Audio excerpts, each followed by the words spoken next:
Hey everyone, you got Anderson here from Quanto. And so you're seeing the first part of our ChatGPT series here. We're going to take this really slow step by step. So the first episode here of the series is really focusing on the interface. And so what we're seeing here, many of you who have used ChatGPT before might find this a little bit basic. But those of you that are new to it might say, okay, this seems quite weird because it seems like there's a chatbot in the middle. And there's all these things on the side. There's something over here. And then there's these settings. And so we're going to go through all of the big components here just so that you can understand. So first of all, yes, that is correct that there is a chatbot here. Hi, who are you? And it can kind of tell you basically about it itself, which is really cool. But unlike a chatbot that you've probably used for customer support, whether that's with your bank or your telephone provider, that kind of tells you to click on these buttons and you're really not getting the answers you want, this one's really creepy where it actually feels like you're talking to another human. So if it's your first time playing with ChatGPT, just have a conversation with it back and forth, introduce yourself. Think of it like how we like to say it to our accounting firm clients is kind of an intern that's joining your firm, and you're kind of introducing them to everything that you do.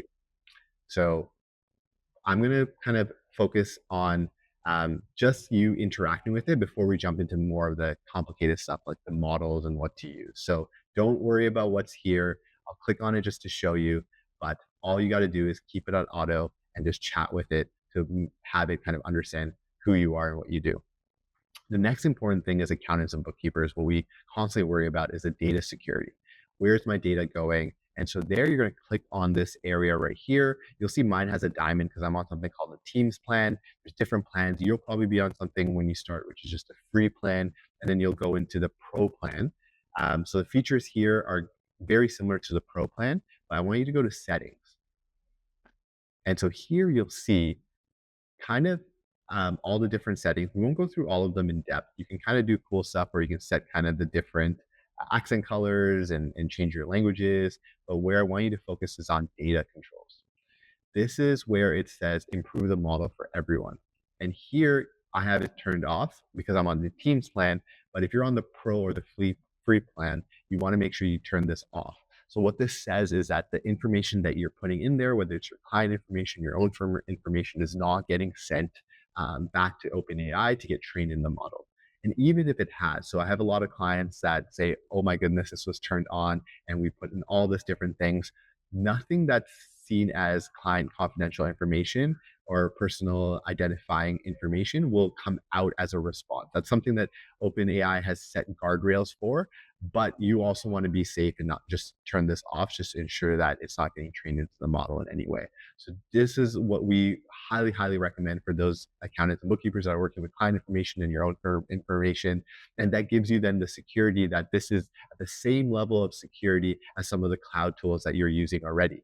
QuickBooks Online, certain things like Google Drives. And so you're kind of, it's SOC 2 compliant and there's a lot of security there.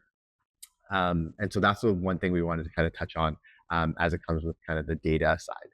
The other things that we want to touch on is what are GPTs. So these are kind of custom personas that you can set. So here you can see someone that we look up to quite a lot is Alex Hormozy.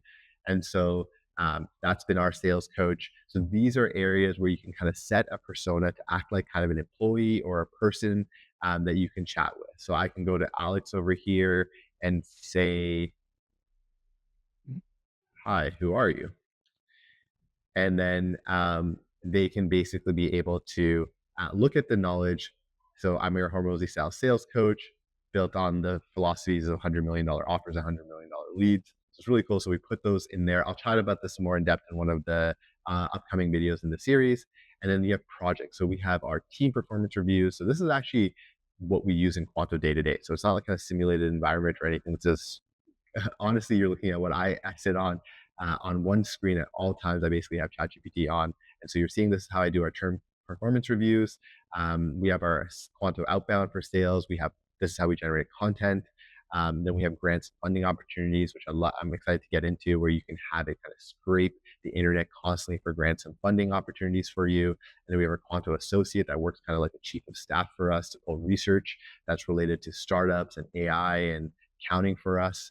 And so those are kind of the three different buckets that I want to chat on here in terms of the interface. and we'll get into more of the specifics in future episodes, but just want to set the level set here. So we're going to go back to the start, and then feel free to play around with this. I'm excited to dive deeper into custom GPTs, projects, and the different types of models in our upcoming series.